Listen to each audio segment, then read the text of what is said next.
Postavlja se još cvijeća, cvijeća na svakom koraku. Stvarno predivno.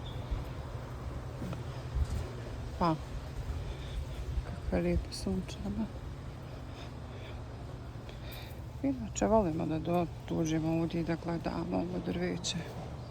Kupili smo baš neko drveće, zasadili smo naše dvorište, prednje dvorište.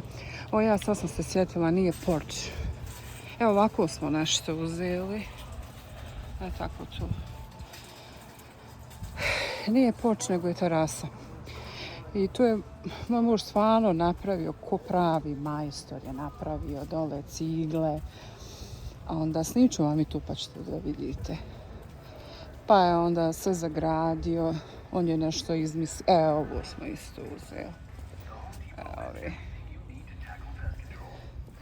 Pa je zagradio skoro čitav property.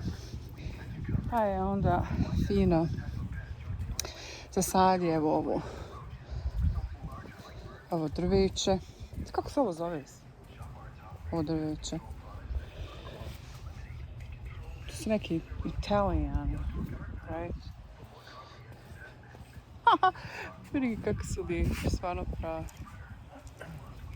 Beautiful. Beautiful.